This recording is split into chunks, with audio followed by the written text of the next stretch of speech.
that video was getting a bit too long, so I thought I would make a second video. So, but yes, so people, and then another point of as to why. So I'm analysing why poverty is growing in England, and I think this is quite a lot you can say when you start analysing all the reasons why England is falling more and more into poverty.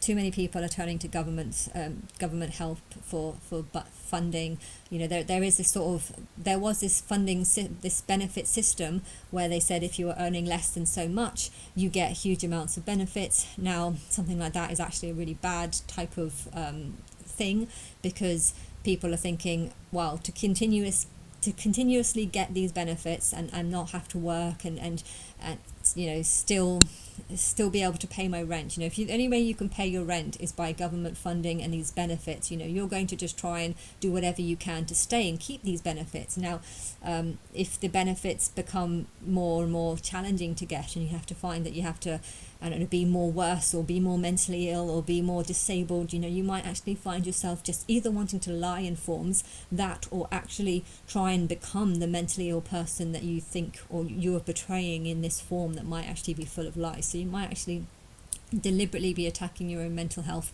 just so that you can continue qualifying for these benefit plans, as more and more people are stressing, getting worried about poverty, getting worried about the rising housing market, which is growing faster and faster, higher rents each year. You know, more and more people are stressing out over this. They're becoming more and more dependent on the benefit system, and they're feeling more and more need to stay on it, and by doing that they are actually, like, maybe deliberately not getting the experience in work, deliberately not trying to look after themselves, because the only way to get on the benefit scheme is if they can try and prove to others that they can't look after themselves. So by doing that, it almost becomes like a kind of self-sabotage thing. I have to self-sabotage my mental health and my abilities to do things so that I can continue getting these benefits, so I don't have to worry about paying the £2,000 of rent that I have to pay each month. You know, the more housing market rises, the more the government is going to need to pay out for people to be able to keep their homes, to stay in their properties.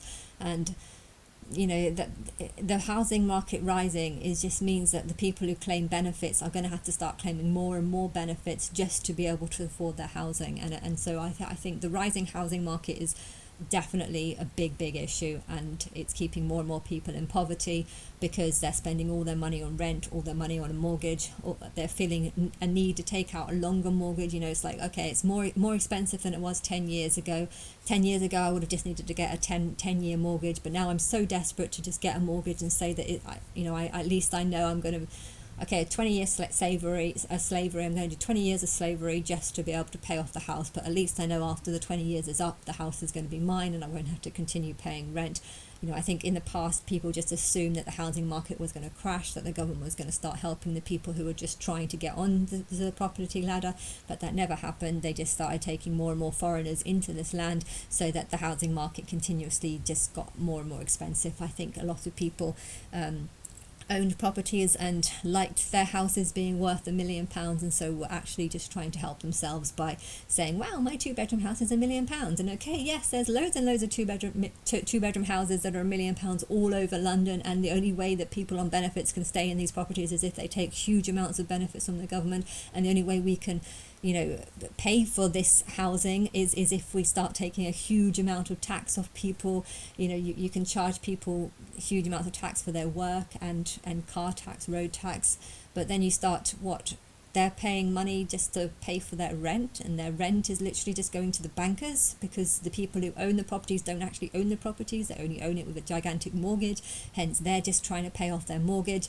And these people are literally just giving money. Like, why do you even need a tax system? If the average rent is £3,000 a month, why do you even need to pay tax? I mean, surely that money that you is going to someone, right? That money, if you're paying £3,000 a month on tax, that money is going to someone.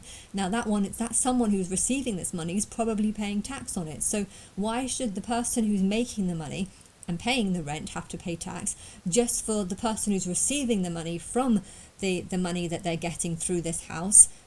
and so they have to pay tax too, and what if they're paying off a mortgage, and the mortgage money is does the people who are making money out of all these mortgages, are they also paying tax, or because they're abroad they can avoid that? You know, I mean, to me that's just a system where the only people who are paying tax are the people that are living in the system, and it's just tax after tax after tax. I mean, I don't really know how you're working that, but why should someone pay tax if they're paying £3,000 a month on rent, when that rent is literally just going to someone else who's going to have to also pay tax on that? I mean, and if they've got 3 or 4 houses, you know, this tax is just going to be added up, and I don't know, but you know, I say it's good to pay tax, but if you're paying £3,000 a month just to live in your property, I mean, to be honest, I think tax should be paying that kind of rent is actually should be considered to be your tax contribution. Why? Because it's a lot of money, and I don't know why the government is taking huge amounts. And then inheritance tax, I heard something yesterday about them wanting to charge 48% on inheritance tax. That's totally insane, because a lot of these properties are worth 2 or 3 million, and if you're just going to take half of it, what, you get £500,000. I mean, benefits is nothing. I'm paying £40 more, or £30 more on. I used to pay £800 for council tax, and now I'm paying 110 each month, and it's probably going to be 120 next month. So I'm paying what, £40 more when I don't have work. I'm way poorer, and what am I going to get for that? Well, let's try and go to the food bank or something, and so what, I'm getting £6 worth of free food, or £9 worth of free food for £3. So I'm getting £6 off my food, but I have to pay £40 a month more. I mean, I just feel like this is just type of communism, the government trying to get more and more power through money, through tax, through everything, and people are becoming poorer and poorer and poorer, and if people are poorer, they're not going to be spending money, they're not going to be going to the shops, they're not going to be doing things, and if they are feeling this anger over this poverty, you know, they're probably going to start ganging up and robbing, and if people are too afraid to walk through the streets, again, that's going to be more reason to not go to shops or not go into town. If towns become more dangerous because of the anger that people feel over this sort of poverty that they are going through, this is going to cause problems. And if kids or people in their 18, 19, 20s are feeling poverty, it's probably going to affect their whole life, because they're going to constantly feel this worry. I think between the age of 18 and 21, if you can't learn how to earn money and spend it, you're just going to... In fact, I came out of uni at 21, and I think actually it was the age of 21 to 25. That was the age bracket that's caused me to feel extreme poverty, because of not being able to get a job. I've got the degree, I've got the education. What do I do now? Oh, I can't get anyone to respond to me, and so it's just like I feel like that's when my trauma came. But high housing cost, losing sense of community is another one. If you there might be like a sweet shop, and the sweets might be like £3 for a tiny bag. If you don't like the community, if you just feel poverty or feel too poor to do things like that, you ain't going to want to go to that shop. You ain't going to want to spend money. But if, however, you do like the community, if you ever you see the same people over again, you might be tempted to go to the bar and say hi to all these people. You might be tempted to want to go to the coffee shop and see the regulars, see the locals. I liked England 20 years ago because there was a sense of community in some places. So some places, like little towns that you could go to, and everyone just seemed so nice, so friendly, so happy, and this made you want to travel. And when you seeing all these different nice areas, you felt happy, and when you were feeling happy, you felt like you wanted to go into shops, you wanted to go into restaurants, you wanted to meet people. And my dad did a lot of traveling when we were younger, and the number of times we've looped England is quite high. We were a big fan of National Trust, so we would kind of dot around the countries to where these National Trusts were and see the little villages and the coffee shops. I never went in them because I don't know, I didn't even like coffee when I was younger, but my dad would always go into the coffee shop. So but yeah, even just sitting with him in a coffee shop, it felt nice. It was like you could sense people being happy, and when you see people being happy, you want to spend, you want to go and buy things. But when you start looking around, I saw that video the other day where some St. Austins or something, nickname of St. Awfuls, and yeah, like it just looked like, homeless people, English people being like abandoned, whilst migrants are being homed and put and being treated like first, like they're more important or something, just because they're from a foreign land. And it's just a sense of abandonment, a sense of no one cares about the shops any longer, no one cares about, because they're not happy enough to go out and spend money, they're not happy enough to do things, they're not happy, they don't want to go to the local shop. Why? Because they're afraid of being mugged if they walk down the street. When people start feeling like this, they aren't going to want to just go down and spend £7 on a jacket potato, whereas before they would have done it. And this is going to affect all the coffee shops, because there's not this sense of, I'm going to go down and spend £4 on a coffee just because I want to say hi to all the locals. You don't get that sense if you feel like you don't like people around you.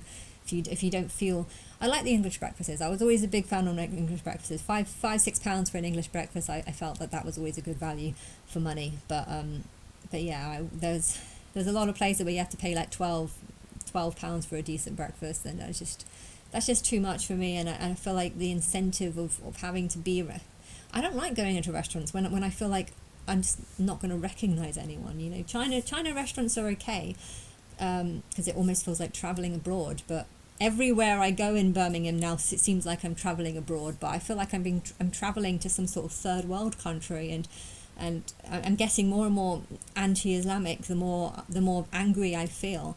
And I know not all Islamic people are bad. There's some good and some bad, and there's some good Asian people as well. But if they all look the same, it's hard to know what they're really like. You have to talk to them and find out what they're like. But then again, you also know that a lot of them lie. A lot of them lie and say that, oh no, we have no problem with Jews, or we don't have any problem with women. We're very for women's rights, and then you can kind of see that actually that's not the truth. They're just literally lying to you because they think you're either the same as them and just trying to hide their it. There's some people who think that anyone who's calling themselves an atheist is actually a God believer. They're just lying to themselves, even though that's not actually the truth.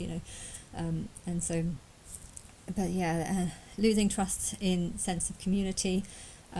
There's having that sense of community makes you feel happier, and it makes you feel like you want to contribute more to society. If a builder comes and is charging a little bit more, you can understand that that's probably what he needs to do, and it's fine. But when you yourself are struggling, you don't want to be paying any extra. You don't want to be ripped off by people. You might not even go for these things. I spent £50 on changing one or two tiles over, and a few years ago I didn't actually bother. I was happy. I was here in this house. I got a new, I bought a new house. I think this was before the extension happened, and yeah, someone charged me an extra £50 for a tile or two to change, and I was assuming to actually see the tile, but I never actually saw it. And I'm looking at all the other tiles, and I'm feeling like none of the tiles look broken, and therefore I'm feeling like, is he lying to me? Like, did he lie to me? And if you have a sense of community, you just sense that people are telling you the truth, and that people are doing what's best for you, and they're not just saying something, oh, we're changing a broken tile, when really there is no such thing as a broken tile. Like, none of the tiles on any other houses look broken. So was there a broken tile in my house? I don't know. But when you got a sense of community, you have sense of trust, and a sense of that they're doing the right thing for you. But when you start like questioning things, and you just think, is that what happened? I don't know. Like, you start not trusting people, and then when you don't trust people, you don't want to help them. You don't want to give them a tip. You don't want to be nice to them, and then they feel it too, and then this sort of horrible attitude starts forming, and people don't want to go out of the house. People don't want to spend. People don't want to make. If you don't like your neighbours, then why should it matter if your front garden looks an absolute mess? If you don't like people walk past, then so what? But if you do like them, you'd think, well, that they've got a nice garden, I want to make my garden look as nice as theirs. So if you've got people that want to make their house, their garden look nice because they like the people around them, then you would want to like them back. And then if you've got other people that come and just don't appreciate this or recognize this or understand this, they just think, oh, I can't bother to mow my lawn. Don't be silly, I'm not doing that. If you've got people that just don't care about how nice things look, then it makes you not care. Like, if they can't be bothered, why should I be bothered? If they're just throwing trash all over the place, why should I, why shouldn't I just copy them? have these bad standards. When people with bad standards come, they influence others, and it encourages them to have bad standards too. And bringing people into this country that don't like spending money. I guess Islamic people are people that are, the teachings, wear those basic garments, to not spend money on luxuries, to not think about earth, all these beliefs that Islamic people have crashed the economy. And so if you're going to be stupid and think that Islamic people do not crash an economy, wake up. That whole religion is about like not spending money, not having worldly possessions focus. I know Christianity also preach about not having worldly possessions, but most of them do. They have proper clothing, and they don't expect, like, Islamic people actually just buy material and make their own clothes. So what that kind of just takes out the sewers, that takes out the shops, that has effect on everything. And if you're bringing people that are bringing good deals and selling items of that very, very cheap, that's great. But what about all the shops that are not selling things that are very cheap? I think Primark had to come in because people were realizing that you can get things very cheap because of all this immigration and the contacts that these people are bringing. But because people are getting things a lot cheaper, and the housing is going up, more and more expensive, people don't have the money to spend on things, so they're turning to Primark as the option. But yeah, all the other businesses are falling apart. When all the other businesses start falling apart, that's when the middle class and the rich start going. I bet the people who own Marks and Spencers and John Lewis used to be rich. But if you've got these gigantic buildings that are very expensive to pay for, you could find that the bills actually start eating into your savings or to everything that you've got, and then you can find yourself bankrupt. And I think a lot of people have found that that's happened to them. And yeah, the government can help people by bringing all these third worlders into the country and saying, look, they are contributing. Yeah, they're contributing a tiny little bit, but they're contributing to the poorer people in society who are buying from them and not buying from the bigger shops. But the bigger shops are now falling apart, and you've lost the rich and the wealthy because they have to sell. They end up losing a lot of things. I don't know how many rich people have become poor because their expenditures for rents and that they're not realizing that there's more and more poor people in the country. When you start having huge amounts of poor people, they're going to be seeking the cheaper items, and the expensive items are not going to be sold. If you don't have expensive items sold, then you can't have these gigantic buildings and all the shopping centres that you spent millions of pounds on. They might find themselves all coming into a loss because of not being able to pay off the mortgage for the building or construction of these larger buildings. Younger people do not want to work. They want to do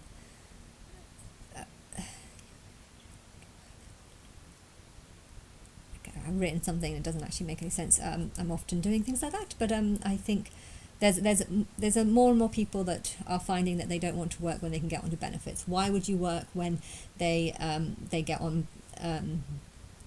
Why would you work if you've been receiving benefits, and once you're on the benefit claim, it's very hard to get off it because it's easier. It's easier to just rely on benefits, and they might think of all the other people that are getting benefits, and if they start losing their benefit claims, they're just going to think about the other people who are getting it and thinking, why should they get it and not me? And it encourages a lazy way of life. So yes, if anything should happen, I think the housing market should be completely destroyed. Houses should go back to being next to nothing. That way people can work and actually spend their money, and hopefully if we can get rid of distrust in the government and the establishment is also a big problem. If people don't trust the government, they don't trust that they're spending the money in the right areas, they don't trust that they're helping the right people. If there's a distrust in the government, that's also going to cause a huge amount of instability, and people are not going to be happy about their tax going away to these people, so they might start seeking more jobs that don't involve tax, such as building work. There's a lot of builders that can kind of use cash in hand and try and avoid tax, and people are going to feel more and more of a need to do that if they feel that is the only way to get their child on a housing market. But if the housing market crashes, and if the people who who are just causing division. You know, Islam will cause division because there's a completely different way of life. And if you can't see, if you don't think there's anything wrong with Muhammad, I think there's something wrong with you. And I think more and more people are noticing this. And if you're not noticing this, then I think the people that are noticing it are actually starting to see you as being stupid or just, ignorant. If someone wants to call me racist, I would actually just see, because I hate Islam, I would actually just see them as being incredibly sexist. And I don't care if a sexist person thinks that I'm racist, because I know that this sexist person is ignorant, and therefore they can say whatever they want, and I don't believe anything that they say because they're ignorant. But this is just going to be causing division, and you're going to be able to see the division between the older, smarter souls and the dumber souls who think that they're right when really they're not. And this is dividing the community, and when the community is divided, people are not happy, and people are just going to spend their whole time complaining about things. So people are becoming more and more like me. Woo!